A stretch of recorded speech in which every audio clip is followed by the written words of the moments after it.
Hey YouTube, Ed here with Jack of all trades, and welcome back to another video. So what we're going to do today is we are going to take $11 worth of lumber and we're going to turn it into a dining room chair. This is going to be an ongoing project. I'm going to make a full dining room table and dining room chair out of using nothing but basic construction lumber.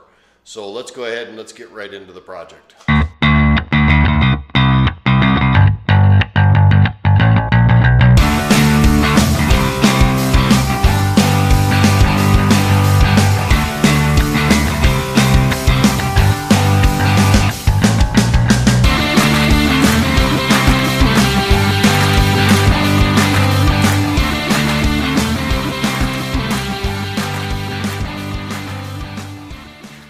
And welcome back. So yes, exactly like I said, we are going to take $11 worth of 2x4 construction lumber and we are going to turn this into a chair. You could use these for dining room chairs, you could use them for chairs at a cabin, you could even use them as outdoor furniture if you go ahead and seal them up with polyurethane or some kind of an outdoor finish. So let's go ahead and let's get that done. But before we do, if you like these kind of projects and you like what you're seeing here on the Jack of all trades channel, please make sure you hit that like and subscribe button down below. Make sure you ring that notification bell so you get notified of upcoming videos. And then hit me with those comments and those likes and those thumbs up. That all helps with the search algorithms, and that's the way I like to ask you guys for support. With that, let's go ahead and let's get into the project. All right, so what I've got here is I've got three 2x4 boards. I got two 10-footers and an 8-footer, and I have to give credit to credit where credit is due. I pulled the plans of this off the internet. They were free plans off a website called morelikehome.net. I will put their website in the description below. Like I said, they are free plans, and I'm basically going to go off of those plans step by step. I'm not going to deviate. I'm not going to do anything different. I'm going to do exactly what they said or something extremely close to it. That all being said, let's go ahead and let's start talking about the cut list and what exactly you need. All right, so you'll excuse me, I'm going to read the list so I don't miss anything. But like I said, I have got three 2x4 boards here, two 10-footers and an 8-footer. I went and I got the straightest, most untwisted boards I could possibly find in the Big Orange store. I pulled it out of their indoor storage. Now, the big argument against building furniture out of construction lumber is sometimes the construction lumber is not fully dry. And as a result, these construction timbers could twist. There's some things that you can do to help offset that. One being to have as little bit of curve in the grain as you possibly can. A lot of these 2x4s are not quarter sawn. They're taken out of smaller trees, and you'll oftentimes have the growth rings. You just can't get the growth rings in the orientation you want. But the big thing is to make sure you don't have the center of the tree or the pith of the tree showing anywhere in the board. Bypass those boards. Get the straightest ones that you possibly can, and then when we build this, we're going to screw it and glue it together so that it has as little shifting as absolutely possible as the lumber does continue to dry. Now, you could go ahead and set these things aside and let them dry for longer, but you don't know what they're going to do when they're in their full board state. They could twist and warp and do all kinds of crazy things. So I'm going to cut them now, screw them and glue them together, and hopefully a lot of that twisting and warping will be eliminated just by the fact that it's in a structure. So some tools you're going to need a saw, you're going to need a drill, you're going to need some screws, 2.5 inch and 4 inch screws. You're going to need some wood glue, and if you want to fill the screw holes, you're going to need some nail filler. And then of course you're going to need whatever you want to use as a finish on these chairs when you're done. The cut list. I'll put the cut list in the description below, but we basically need to cut two boards 37.25 inches long, four of them 10.5 inches long, two of them 16.5 inches long, two of them 15 inches long, one of them 13.5 inches long, three of them 18.5 inches long, and two of them 17 inches long. Now, like I said, I will go ahead and I will post the cut list, the tool list, and the shopping list all in the description below so you know exactly what you need. But now I'm going to go ahead and I'm going to cut all the boards on the cut list and go ahead and get ready to build this chair.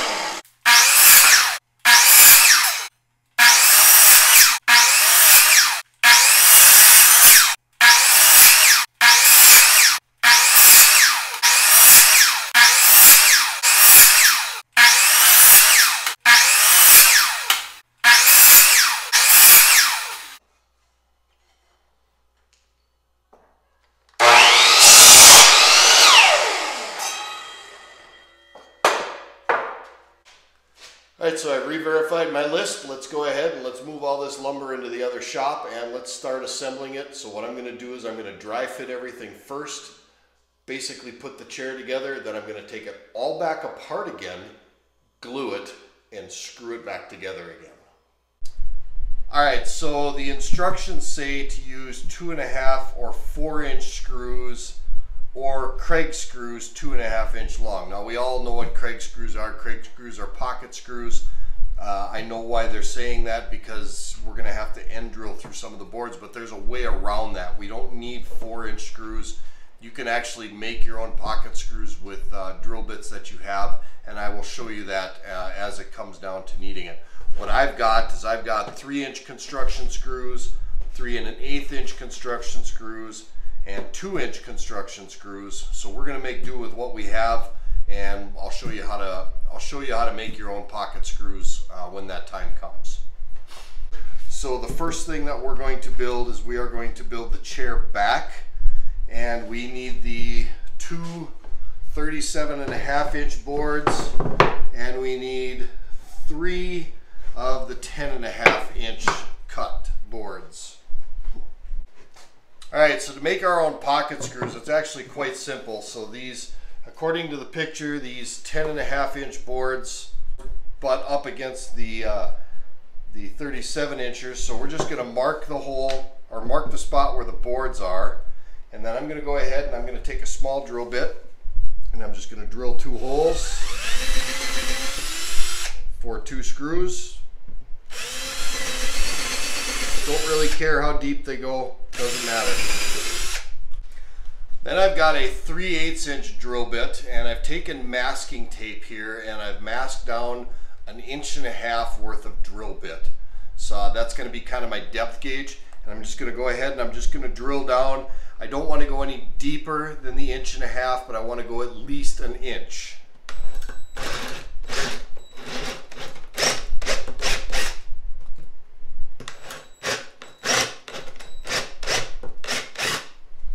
I have to do that everywhere where we have to have a 10.5 inch board on this backrest. So I got to go ahead and I got to drill pocket screws on all of those, and I got to do it on both boards.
Alright, so I've got all the pocket holes drilled. Clean off my mess there. So one 10.5 inch board is going to get screwed to the top here, just like that. So what I'm going to do is I'm going to go ahead and I'm going to take my 3 1/8 inch Torx head screws. I'm going to go ahead and get them started.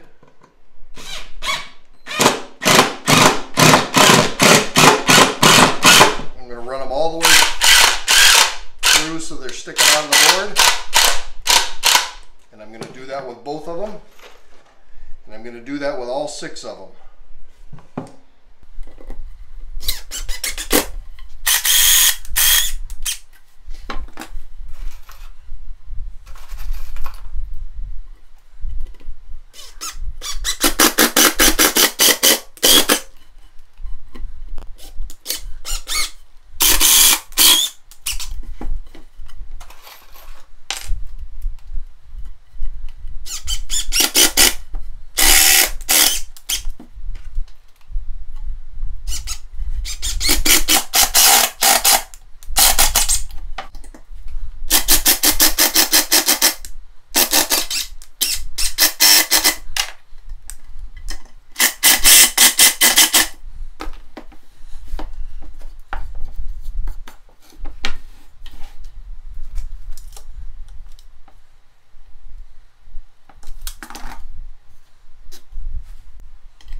so there's the chair back. Let's move on to the next step.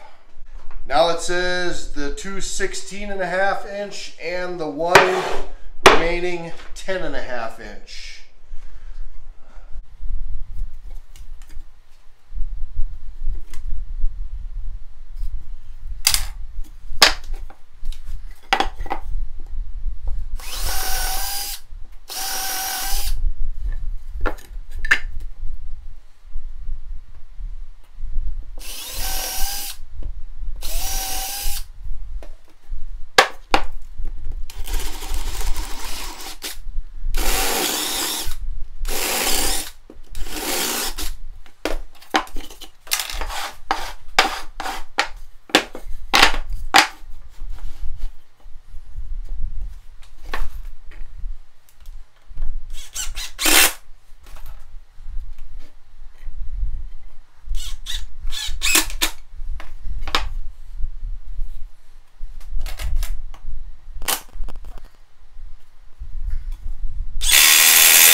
Now we take the two 15-inch board and tie the two pieces together. So we take the two 15-inch boards, and the 13.5-inch board that we cut is the center brace.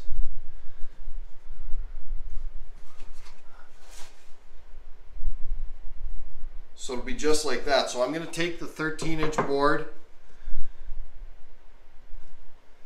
and I'm going to mark the legs and then remove the 13-incher.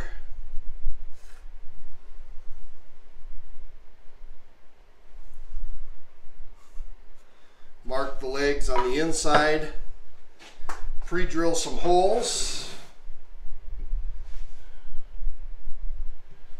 and I'm going to make sure that I pre-drill them away from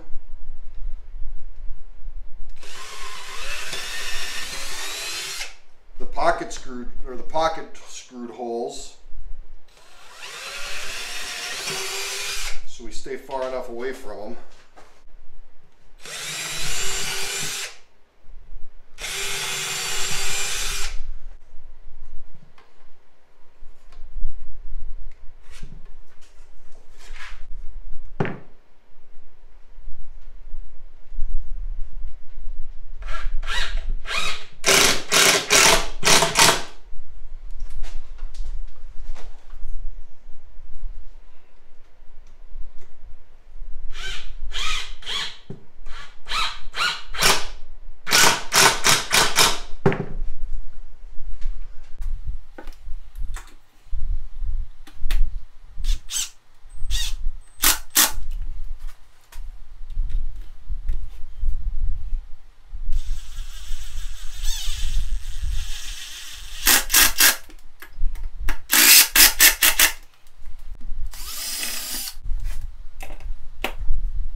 Alright, so we've got the two halves of the front and the back screwed together. We got the side braces in there together.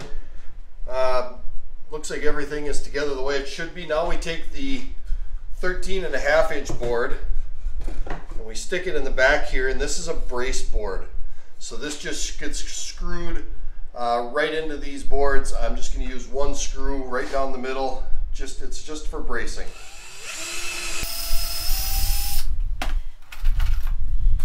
Like I said, when I get all this put together and dry fitted, I'm going to go ahead and I'm going to knock it all back apart and I'm going to glue everything together.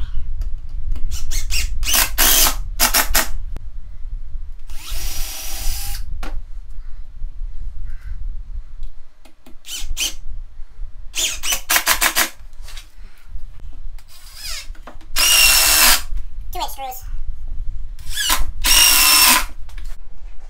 All right, so now all we've got left is the remaining lumber, 3 18.5-inch boards and 2 17-inch boards.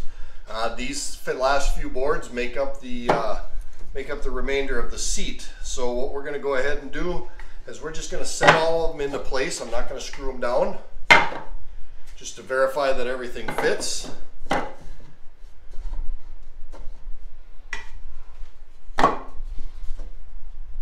And everything appears to fit just fine. Everything fits the way it's supposed to. So I'm going to go ahead and I'm going to screw these last remaining seat boards down.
Alright, so now the chair is all built, and while I've got it not glued together and it is just screwed together, I'm going to go ahead and I'm going to take some sandpaper and I'm going to knock off all the splinters and the burrs. Might even use my sander just to make sure I get everything all cleaned up nice.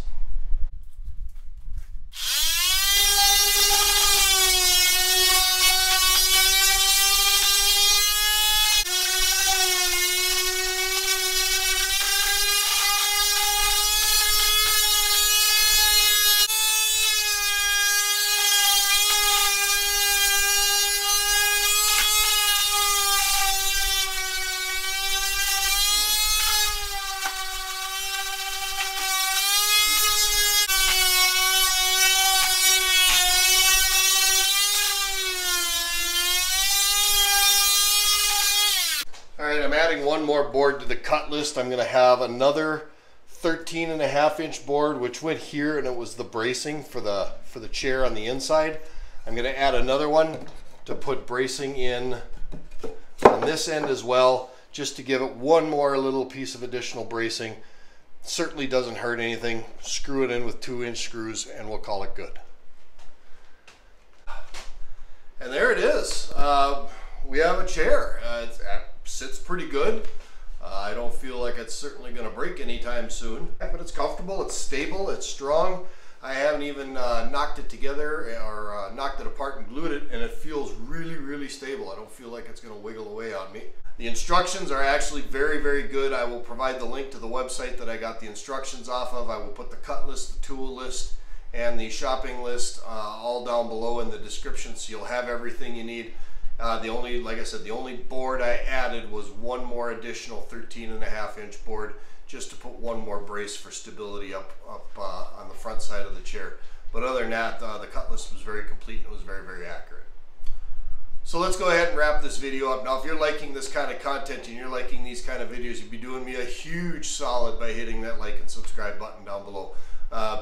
Just the more likes and the more subscribes I get, the more of these things will pop up in the search results of YouTube, and hopefully I can get more viewers and more watchers to watch as a result of that. So do me that big favor. It doesn't cost you a thing.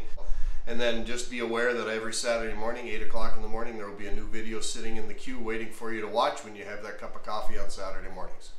With that, this is Ed from Jack of All Trades. Thank you to everybody who stops by. Thank you to all my subscribers, all my commenters, and my longtime viewers. And we will see you on the next video.